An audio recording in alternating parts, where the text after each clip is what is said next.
मौजूदा मुख्यमंत्री नीतीश कुमार जी की पार्टी और भारतीय जनता पार्टी के बीच में जिस तरीके से टकरार चल रही है, दरारें खुल के सामने आ रही हैं।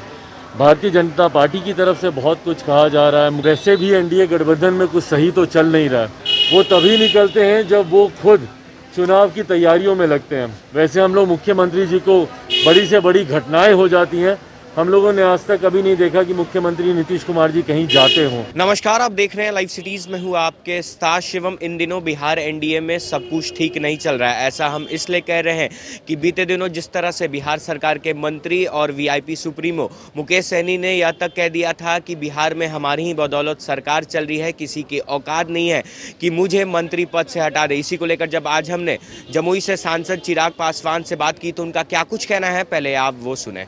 देखिए, बहरहाल ये पूरी तरीके से एनडीए का अपना इंटरनल मैटर है और ख़ास तौर पर मुकेश सहनी जी की अगर मैं बात करूं, ये पूरी तरीके से उनकी पार्टी का अपना इंटरनल विषय है कि वो कहां पे चुनाव लड़ना चाहते हैं, नहीं लड़ना चाहते हैं, गठबंधन में उनकी क्या बातचीत हुई है, नहीं बातचीत हुई है।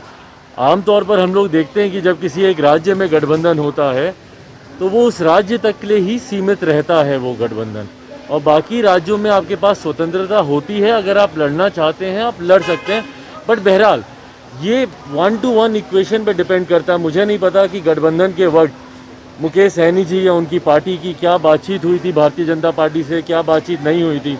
बट हाँ, जिस तरीके से दरारें खुल के सामने आ रही हैं, भारतीय जनता पार्टी की तरफ से बहुत कुछ कहा जा रहा है। मुकेश सहनी जी अपने स्टैंड पे मजबूती से वो कायम है। ये किसी भी गठबंधन के लिए इस तरीके के मतभेद जो धीरे धीरे मनभेद में भी बदल रहे हैं, ये किसी भी गठबंधन के लिए सही नहीं होता है। बट बहरहाल वैसे भी एनडीए गठबंधन में कुछ सही तो चल नहीं रहा है।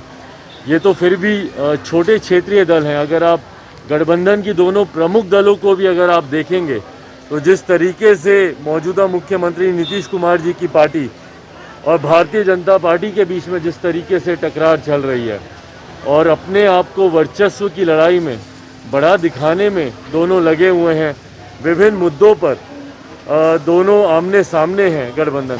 तो ये बात मैं बहुत पहले भी कह चुका था कि ये सरकार बहुत लंबे समय चलेगी नहीं, और मुझे लगता है कि अब ये नीतीश सरकार या एनडीए की जो सरकार यहाँ पे चल रही थी उसका पतन बहुत जल्द होगा और बहुत जल्द अब ये सरकार गिरेगी यहाँ पर। क्या आपने जो दावा किया था कि बिहार में मध्यवर्ती चुनाव होंगे, तो क्या ये आसार दिखने शुरू हो गए क्या? मैं मान के चल रहा हूँ कि बिहार में मध्यवर्ती चुनाव होंगे।